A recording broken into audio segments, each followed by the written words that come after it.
بسم اللہ الرحمن الرحیم۔ میرا نام طاہر ہے۔ میری عمر اس وقت 16 سال تھی۔ میں ایک غریب فیملی سے تعلق رکھتا تھا اور میں ایک کوکنگ آئل کی کمپنی میں جاب کرتا تھا۔ ہر روز صبح میں فیکٹری میں پہنچ جاتا اور کوکنگ آئل گاڑی میں لوڈ کر کے بڑی بڑی جنرل سٹور، بڑے بڑے مارٹ اور بڑے بڑے ہوٹلوں میں ہم وہ آئل پہنچاتے تھے۔ میں گاڑی پر لوڈر کا کام کرتا تھا جب ایک ارب پتی لڑکی جس کا نام صبا تھا وہ میری زندگی میں آئی اور جیسے میری زندگی میں بہار آ گئی ہو۔ صبا کسی جنت کی حور سے کم نہیں تھی۔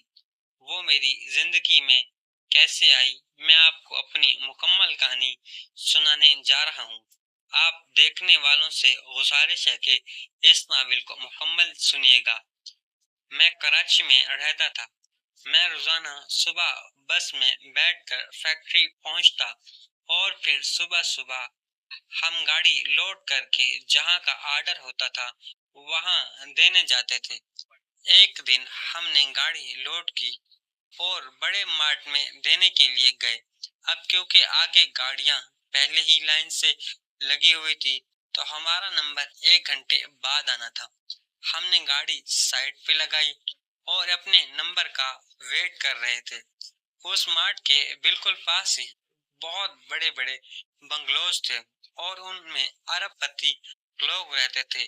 2000 گز کے بنگلے تھے اور ہر گھر میں 4 سے 5 گاڑیاں تھی اور گاڑیاں بھی بہت بڑی بڑی جو کروڑوں میں ملتی ہیں۔ میں نے دیکھا کہ ایک بنگلے کی فرسٹ فلور پر بچے کرکٹ کھیل رہے تھے اور ایک بچی نے بال کو شاٹ ماری تو بال نیچے آ کے گری۔ میں نے بال کو اٹھایا اور جیب میں ڈال لی۔ اوپر سے ایک 13 سالہ لڑکی جس کا نام صبا تھا وہ مجھے غور سے دیکھ رہی تھی اور پھر فوراً ہی نیچے آئی اور گیٹ کھول کر باہر آ گئی اور مجھے کہنے لگی کہ اوئے لڑکے، ہماری بال کیوں اٹھائی ہے، چلو ہمیں واپس دو بال۔ تو میں نے کہا کہ میرے پاس کوئی بال نہیں ہے۔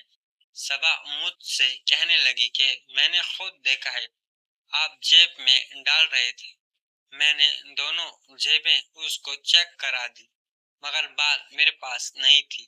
وہ ایک دم حیران ہوئی، کہنے لگی میں نے خود دیکھا ہے، بال آپ کے پاس ہی تھی۔ میں نے کہا کہ میں نے تو آپ کو اپنی جیب چیک کرا دی ہے، میرے پاس تو نہیں ہے۔ صبا کہنے لگی کہ پلیز آپ مجھے واپس کر دیں بال۔ میں نے کہا ایک شرط پہ واپس کروں گا۔ صبا کہنے لگی جی بتائیں کون سی شرط ہے۔ میں نے کہا کہ مجھے بھی کھلاؤ گی۔ تو وہ کہنے لگی کہ ہم تو اپنے گھر پہ کھیل رہے ہیں، اگر ہم گلی میں کھیل رہے ہوتے تو آپ ضرور کھلاتے۔ اچھا، میں نے کہا ٹھیک ہے، چلو میں تمہیں بال دیتا ہوں۔ پھر میں گیا اور گاڑی سے بال لے کر آ گیا کیونکہ ان کے آنے سے پہلے میں نے بال کو گاڑی میں چھپا دیا تھا۔ جیسے ہی میں نے صبا کو دیا تو صبح نے مجھے دیکھ کر کہا کہ شکریہ آپ کا اور خوش ہو کر چلی گئی۔ وہ لوگ پھر آپس میں کھیلنے لگ گئے۔ ہمارا نمبر ہے، ہم نے گاڑی خالی کر لی۔ میں واپس جانے لگا تو میں نے دیکھا فرسٹ فلور پر کھڑی صبا مجھے دیکھ رہی تھی۔ میں نے مذاق میں ایسے ہاتھ ہلا کر کہا کہ بائے۔ اس نے بھی خوش ہو کر مجھے بائے کہا۔ یہاں سے ہماری کہانی کا آغاز ہوا۔ پھر ہم ادھر ادھر کوکنگ آئل کا آرڈر دیتے رہے۔ ایک ہفتے کے بعد ہم دوبارہ اسی سٹور پہ گئے۔ جیسے ہی ہم نے گاڑی ابھی روکی ہوئی تھی، میں گاڑی سے اترا تو تھوڑی دیر کے بعد میں نے دیکھا کہ صبا چلتی ہوئی بھاگتی ہوئی میری طرف آئی، مجھے سلام کہا، کہنے لگی آپ کہاں تھے اتنے دن، میں تو روز آپ کو یاد کرتی تھی۔ میں نے کہا مجھے؟ اس نے کہا ہاں آپ کو۔ میں نے کہا کہ مجھے کیوں یاد کرتی تھی آپ؟ وہ مجھ سے کہنے لگی کہ آپ کے ساتھ میچ جو کھیلنا تھا۔ میں نے کہا میں نے تو مذاق کیا تھا، بٹ وہ مجھ سے کہنے لگی کہ میں نے مذاق نہیں کیا، اب ہماری گاڑی کی لائن میں لگنے کے لیے 1 گھنٹہ تھا۔ وہ بال اور بیٹ لے کر آ گئی اور کچھ بچے بھی اس کے ساتھ تھے۔ اب میں نے اس سے پوچھا کہ تمہارا نام کیا ہے؟ اس نے کہا میرا نام صبا ہے۔ آپ کا کیا نام ہے؟ میں نے کہا میرا نام طاہر ہے۔ اس نے اپنے ہاتھ میری طرف بڑھایا اور کہا کہ آج کے بعد ہم دونوں دوست ہیں۔ اب مجھے یہ چیز لگی تھی کیونکہ یہ امیر لوگوں کے ہاں نارمل ہوتی ہے، لڑکا لڑکی ایک دوسرے کو ہاتھ ملاتے ہیں، مگر مجھے تھوڑی عجیب لگا۔ میں اس کی طرف دیکھنے لگا تو اس نے میرا ہاتھ پکڑ لیا اور کہا کہ آج کے بعد ہم دوست ہیں۔ پھر میں ان کے ساتھ تھوڑی دیر کھیلنے لگا۔ اب صبح بیٹنگ کر رہی تھی اور میں بولنگ کرا رہا تھا۔ میں نے ایک بال کرائی تو سیدھا صبح کے سینے پر جا کر لگی۔ وہ میری طرف دیکھ کر تھوڑی شرمانے لگی۔ میں نے کہا کیا ہوا صبا، زیادہ تو نہیں لگی؟ اس نے کہا نہیں، تقریباً 1 گھنٹے تک ہم لوگ کھیلتے رہے۔ صبا بیٹنگ کرتی رہی، باقی بچے فیلڈنگ کرتے رہے اور میں اسے بولنگ کراتا رہا۔ پھر ہمارا نمبر آ گیا تو میں نے کہا صبا مجھے جانا ہے، گاڑی خالی کرنی ہے۔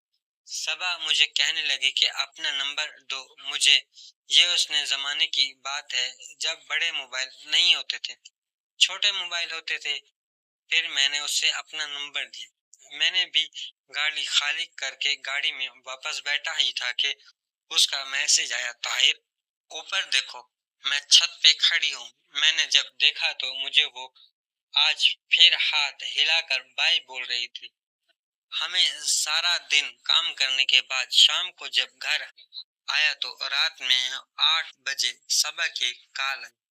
وہ میری فیملی میں پوچھنے لگی اور مجھ سے پوچھ رہی تھی کہ آپ کتنے پڑھے لکھے ہیں۔ میں نے اس کو سب کچھ سچ سچ بتا دیا۔ میں نے اس سے بتایا کہ میں 16 سال کا ہوں۔ اس نے مجھے بتایا کہ میں ابھی 13 سال کی ہوں، لیکن وہ صحت مند اور ہیلدی تھی، لگتی وہ 18-19 سال کی تھی۔ اب ہماری روزانہ فون پر بات چیت ہونا شروع ہو گئی۔ پہلے دن میں 1 مرتبہ تو پھر کچھ عرصے کے بعد دن میں 4 مرتبہ، اور اب تو رات دن ہماری فون پر بات چیت ہوتی تھی۔ جب بھی میں اس اسٹور پر جاتا تھا اس کے گھر کے سامنے تو وہ کچھ پیسے لے کر میرے پاس آ جاتی تھی اور مجھے پیسے دیتی تھی۔ اس کے گھر والے کبھی کبھی اس پر شک نہیں کرتے تھے، نہ ہی اس پر نظر رکھتے تھے، اور وہ سمجھتے تھے کہ یہ بچی ہے۔ ایک دن صبح مجھ سے کہنے لگی طاہر میں آپ سے اکیلے میں ملنا چاہتی ہوں۔ میں نے کہا کہ کہاں ملیں گے ہم لوگ؟ اس نے کہا کہ میں آپ کو ایک ہوٹل کا نام بتا رہی ہوں، آپ وہاں پر آ جائیں۔ میں وہیں پر آ جاتی ہوں اور پھر وہاں ہم لوگ ملتے ہیں۔ اس نے مجھے ہوٹل کا نام میسج کیا اور پھر کہا کہ کل اس ٹائم آپ نے آ جانا ہے، اور میں تھوڑا ڈر بھی رہا تھا، اس لیے ایک دوست کو ساتھ لے گیا اور اسے ہوٹل پر الگ جگہ پہ بٹھا دیا اور میں صبح کا ویٹ کرنے لگا۔ تھوڑی دیر ہی گزری تھی کہ ایک بڑی گاڑی ہمارے ہوٹل کے سامنے آ کر رکی۔ جس ہوٹل پر میں بیٹھا تھا، جہاں کا صبا نے مجھے کہا تھا، میں نے دیکھا صبا اس گاڑی میں سے اتر رہی تھی۔ وہ گاڑی کوئی ڈرائیور چلا رہا تھا۔ اس نے ڈرائیور کو کہا کہ میں اپنے دوست سے مل کر آ رہی ہوں، آپ ادھر ہی گاڑی میں بیٹھے ہیں، اور سیدھے ہوٹل کے کاؤنٹر پر گئی اور ایک روم بک کروایا، اور پھر اس روم میں جا کر اس نے مجھے میسج کیا کہ 2nd فلور پہ آ جاؤ، 104 روم نمبر ہے۔ اور پھر میں صبا کے پاس پہنچا۔ جیسے ہی میں روم میں اندر گیا، صبا کہنے لگی کہ روم کو کنڈی لگا دو۔ میں نے جیسے ہی دروازے کو کنڈی لگائی تو فوراً صبا آ کر میرے گلے سے لگ گئی۔ میرے تو جیسے کرنٹ دوڑ گیا ہو جس میں، کیونکہ وہ صرف 13 سال کی تھی اور میں صرف 16 سال کا تھا۔